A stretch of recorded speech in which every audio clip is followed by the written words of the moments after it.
Bonsoir, M. Singh. Bonsoir. Je veux vous entendre d'abord sur ces chèques de 650 $ pour aider les familles moins nanties à payer pour les soins dentaires de leurs enfants. Bon, c'est un premier pas pour des libéraux pour rencontrer une de vos conditions pour maintenir au pouvoir le gouvernement jusqu'en 2025. Est-ce que ces chèques, ça répond vraiment à vos attentes au NPD? On a toujours planifié pour la première phase une flexibilité. Donc, oui. C'est un pas envers les soins dentaires administrés par le gouvernement fédéral pour aider des millions de gens à travers le pays d'avoir le respect, d'avoir la capacité de soigner leurs dents. Donc, c'est quelque chose de vraiment important. Le gouvernement a voté contre ça il y a un an. On a forcé de faire ça. On est fiers d'accomplir ça et on va continuer. Oui. Je vous pose la question parce que, bon, vous demandez au NPD un programme national. Le gouvernement Trudeau vous arrive avec des chèques. Est-ce que, quand même, c'est ce que vous aviez en tête au moment de conclure votre entente avec les libéraux au mois de mars dernier? Oui, parce qu'on a déjà noté qu'avec les dates fixes, c'était vraiment optimiste d'avoir un plan national avec seulement quelques mois. Donc, pour la première phase, on a toujours planifié et d'avoir une flexibilité avec l'approche. Donc, cette approche, c'est bon, ça fonctionne. Mais on a dit clairement, pour la deuxième phase, on doit avoir un programme national. Et ça, c'est une condition ferme et on est confiant qu'on peut accomplir ça. Oui, parce que justement, au moment de l'annonce de cette mesure temporaire, ces chèques de 650 $ par le gouvernement Trudeau la semaine dernière, bon, vous avez dit avoir fait preuve de souplesse pour 2022, mais que votre souplesse pourrait avoir des limites si le gouvernement ne présente pas son programme de soins dentaires d'ici la fin de 2023 pour les enfants de moins de 18 ans. Ça veut dire quoi, au juste pour vous, que votre patience pourrait avoir des limites? Ça veut dire qu'on va avoir des répercussions et on peut retirer notre appui et on est prêt de faire ça. Mais on reste confiant parce qu'on a vu les engagements et des étapes pour avoir un tel mécanisme, un tel programme et on est confiant qu'on peut forcer le gouvernement de mettre en œuvre un tel programme ici jusqu'à fin de 2023. Donc, on reste confiant. Et la deuxième phase, c'est pour nos aînés, les enfants de 18 ans et moins, et aussi pour les gens qui vivent avec un handicap. Et on est confiant qu'on peut forcer le gouvernement de livrer ça avant la fin de la prochaine année.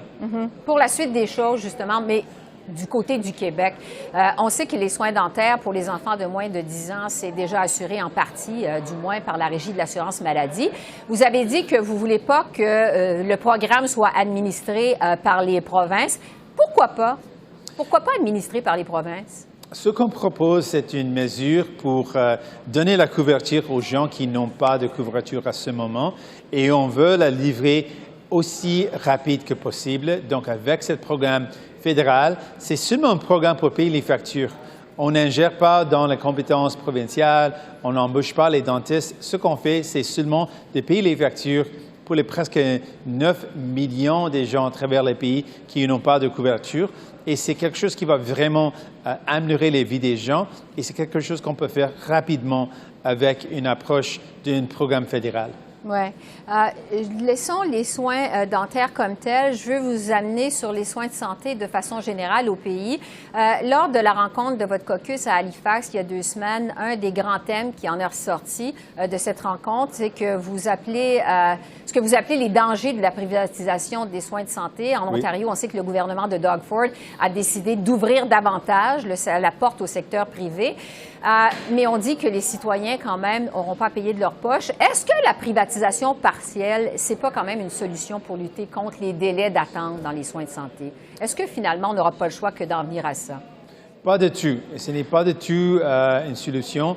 C'était une fausse solution parce que les gouvernements conservateurs, comme en Ontario, ont créé un problème et puis ont proposé une solution pour régler un problème qu'ils ont créé. Et ce qu'on doit faire, ce qu'on sait qui va fonctionner, c'est de financer notre soin de santé avec le niveau nécessaire. Et aussi, ce qui est aussi important, que le gouvernement fédéral, Justin Trudeau, fait son juste part aussi, parce que le niveau fédéral a coupé les investissements depuis des décennies, les gouvernements libéraux et conservateurs. Donc, ce qu'on exige le gouvernement de faire, investir dans les soins de santé, embaucher, aider dans l'embaucher pour les infirmiers et les autres travailleurs de santé et sauver notre système de santé publique, garder ce système public, parce qu'avec une privatisation partielle, ça ouvre les portes, plus en plus d'argent, plus en plus des travailleurs vont aller dans les systèmes privés et ça va effectivement nuire au système public. Et on a vu ce cinéma, ce film dans les autres pays et on ne veut pas que ça passe ici au Canada. Oui. Le temps file. Je vais vous parler, avant de vous laisser aller, de l'arrivée de Pierre Poilievre comme nouveau leader de l'opposition officielle à la Chambre des communes. Bon, on le sait, là, on s'attend à un changement de ton, à un ton beaucoup plus incisif, à davantage de populisme à la Chambre des communes. Vous vous attendez à quoi, vous, avec l'arrivée de Pierre Poilievre? Ce qu'on a vu avec les conservateurs en général et spécifiquement avec Pierre Poilievre, c'est qu'ils veulent faire une attaque seulement pour l'attaque, sans avoir un but d'améliorer la vie des gens. Ils ont attaqué le gouvernement seulement parce qu'ils sont les libéraux. Pour nous, notre approche est différente. Les libéraux font les mêmes choses. Ils attaquent les conservateurs parce qu'ils sont conservateurs. Pour nous, nos critiques, nos attaques sont basées sur la priorité d'aider les gens, d'améliorer leur vie. Et ça, c'est la différence entre nous, les néo-démocrates, et les autres partis qui veulent jouer un jeu politique. Pour nous, c'est une réalité de vie et comment on peut aider les gens. Alors, on va voir dans les prochains jours, les prochaines semaines, comment le NPD va faire contrepoids à Pierre Poilievre à la Chambre des communes. Jack Mitzig, merci beaucoup. Merci. Je vous en prie. Au revoir.